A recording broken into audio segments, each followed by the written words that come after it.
paint of crew. iPets, having fun with you. You can be your friends, the fun will never end. Teaching you to draw and paint. Learning step by step with simple shapes and styles. Sharing out adventures and happy smiles. Climb aboard and let's get started. Art pets, we are the art pets.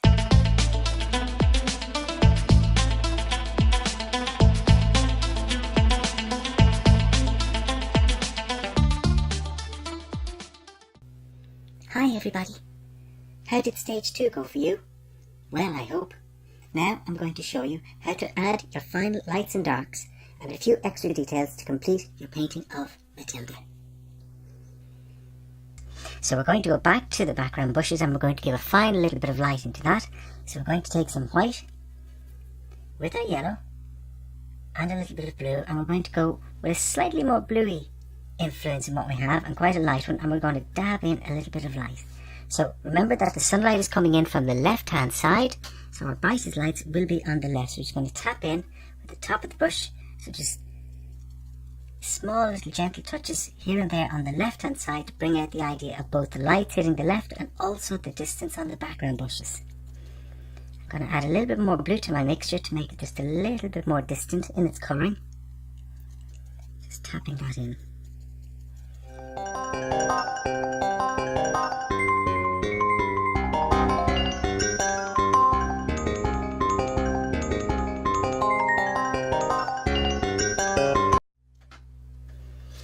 Now, from there, we're going to make, using the same colour on the brush, we're going to add more white, a little bit more yellow, and a very slight trace of red, and mixing up a very bright, light, warm colour.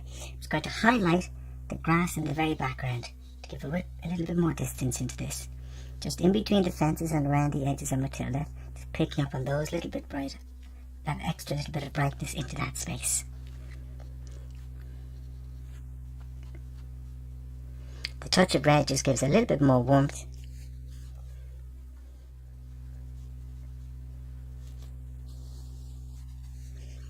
Now I'm going to add a few little touches here into the foreground, just once again to give a little bit more brightness, adding a touch more yellow to give a little bit more texture.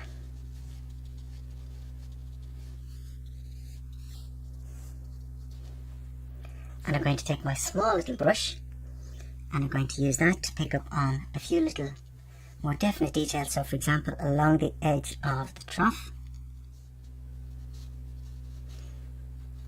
around the edge of my pond,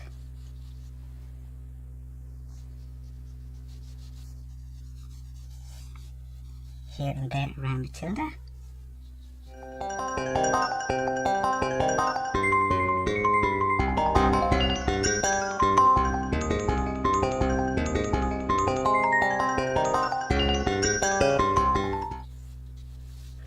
Now I'm going to add a little bit more dark. I'm just going to take the heavy paint off my small brush and add a little bit of dark green into that. So once more, the green and the blue and the yellow to give us our green, and just tap in a few strokes. So it just helps to build the feeling of more detail in the front and push the background away into the background. So it creates a greater feeling of depth or perspective tonally in the painting.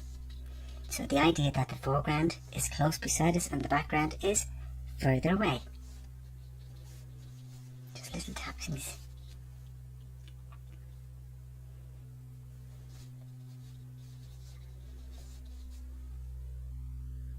I'm going to take a little bit more green, slightly darker, so once more the blue, touch of yellow, and a tiny trace of red, and just strengthening up the shadow underneath Matilda.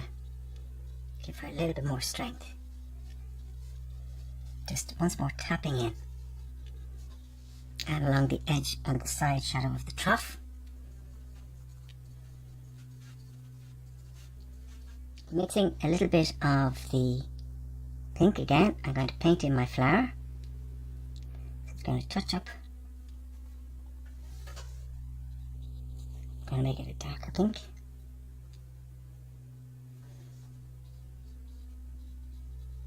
And of course, you can add in as many flowers as you wish. Just use your imagination. La la la la la da da da da da da da la. Adding some blue to that, going back on my violet flower.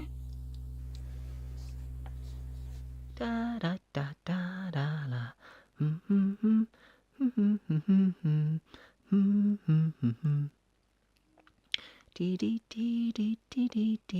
And then we give them some centers. So into the violet flower, I'm going to put a little bit of white into the middle of it, and also into the red flower. We'll put a little bit of white into the middle of those. We'll have a little bit of highlight onto the violet flower by adding a touch of white to that colour.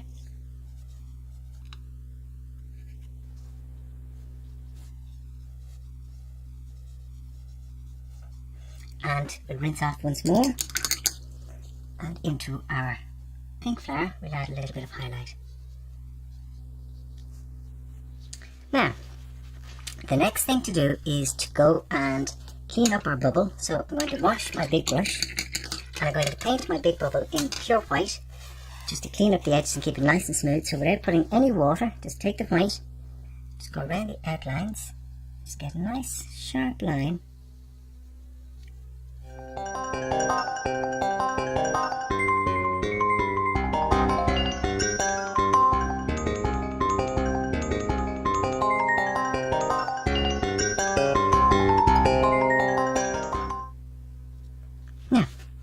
And of course, you can leave out the bubble if you wish, you don't have to put it in. Then from there, I'm going to wash that big brush once more. Just dry it off, go back once more to my small brush. I'm going to mix up a dark brown to put in the dark shadows onto the fence and the trough. So once more, we're going back into our red, adding to it some blue, and then a little bit of yellow. So as we said, green plus red makes brown. Just a small amount of yellow to make that a darker brown, and a little bit more blue. And once again, the sunlight is coming from the left, so the shadows will be on the underside.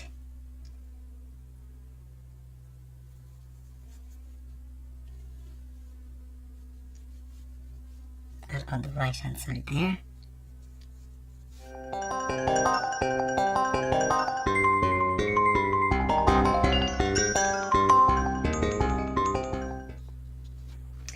And then onto the trough, we're going to put in a few lines to convey the idea and the feeling of the wood. So just a few markings here and there.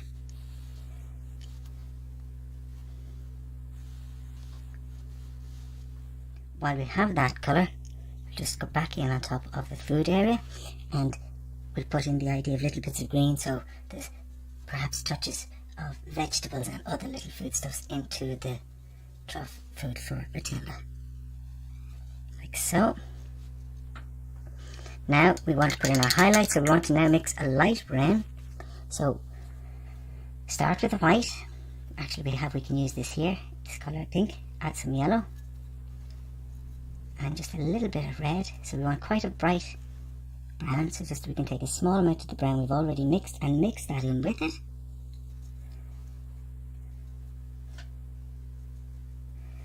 And this can go onto the left hand side of the fencing and along the top. I'm going to make that even brighter, adding a little bit more white.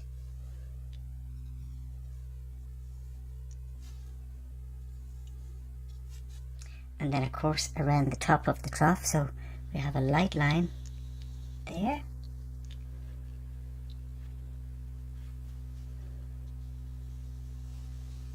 Here, as you can see, I'm not trying to be too perfect. It can get a little bit worn and uneven because it's outside.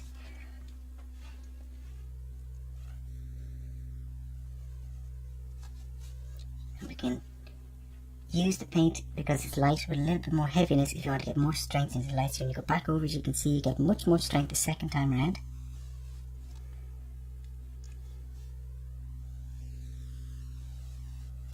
And then we can take a little bit of red and we can add a few highlights in between into the light areas.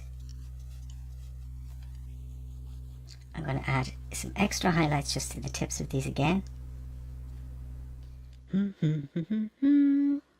la la la la da da da da da da da la.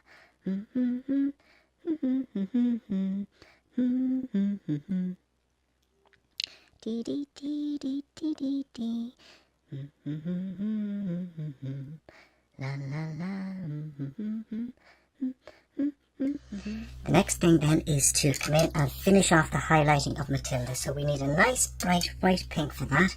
So we're going to we'll start with the small brush. So we'll take our white, lots of white, and we won't use any water whatsoever on this. And we'll add just a small touch of red. Now my brush is actually still quite wet, so I'm going to just make sure I dry it off properly. And I'm going to add a little bit of red to that. And with this bright white, you can see across the top of the head, this pinky white will give a little bit more depth and liveliness in there, and then just bring that down. I think I'll add the tiniest trace of yellow into that colour. That's better. Down in around the head. You can see there's a very narrow highlight along the edge of the ear there, and another one just up here. Just a small little highlight along the edge of the snout there, and down around the face here.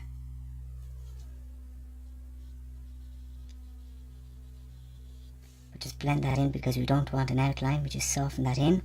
Then you can see on the front leg. La la la da da da da da da da la.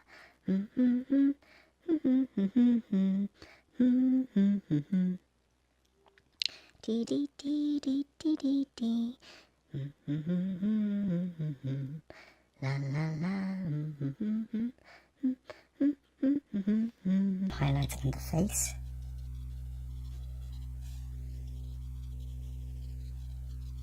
And you can see I'm using a broken stroke just to get that sense of texture on the surface, and that's be too neat and tidy. Across the back. Up to the ear we have that little brightness, and again allow it just to slide out down around the belly here.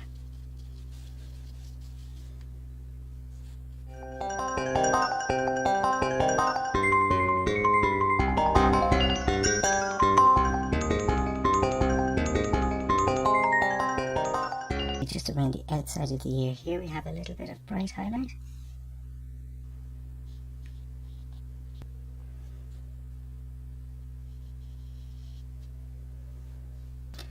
Okay, of course, there's one thing we have yet to do with Matilda. Can you see what that might be?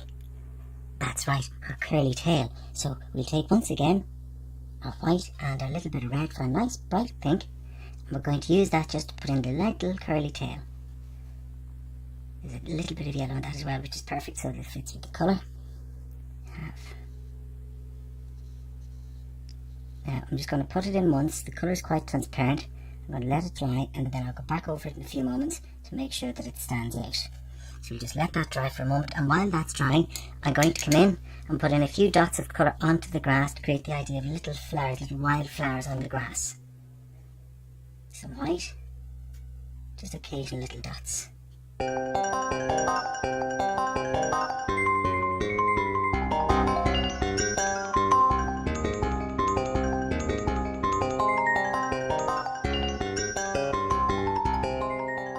These just give a little bit of playfulness in the foreground, and we'll add the same with a few touches of red, just here and there.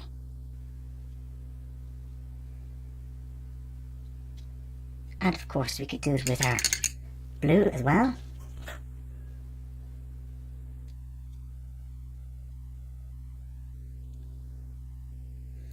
And a light blue.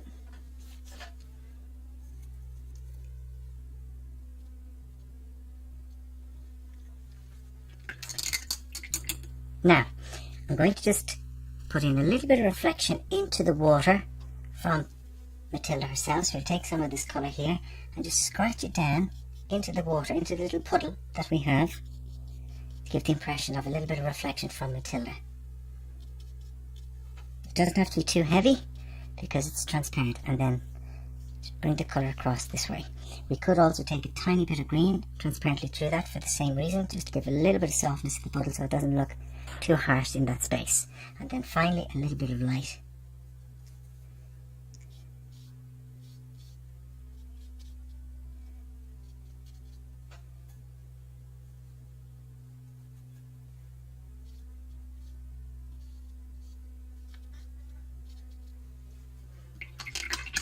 And now, just two things left to do. One is to go back over the tail with our bright pink. It should be dry enough now to get that strong standing out. That's a bit too white. Add a little bit more red.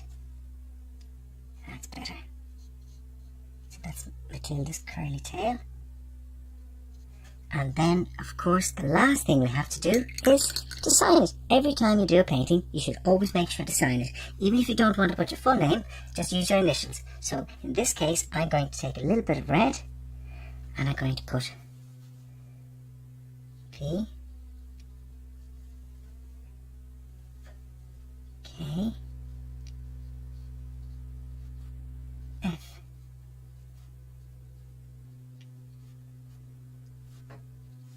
Princess Kitten Fluff. And finally, of course, we shouldn't forget the idea of the bubble. So into the bubble, you can put whatever you like. You can put in hello, you can put in a personal greeting to a friend or family member. So I'm going to add a little bit of water to my blue just to thin it, because if the paint is too heavy, it's very difficult to write with it. And we just come in and we put O, I, N, K. Or you could put in hello or hi.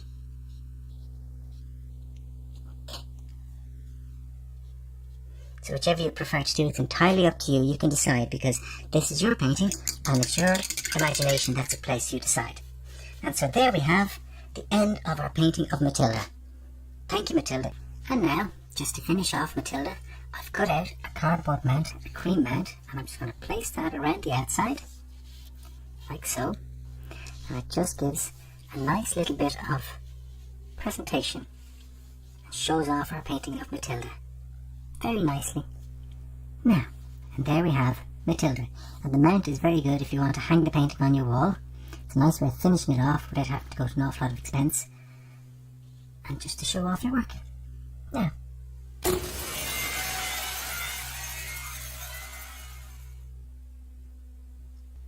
well now, we've had so much fun teaching you how to draw and paint Matilda. We hope you have enjoyed drawing and painting with us. Don't forget, it's all about having fun and expressing yourself and your imagination. We'd love to hear what you think in the comments below, and don't forget to subscribe to keep up to date with our new videos. Until our next adventure together, have lots of fun. See you soon. Bye. I'm hungry after all that work. Me too. Marshmallows? Toasted? Yay! See you soon. Bye.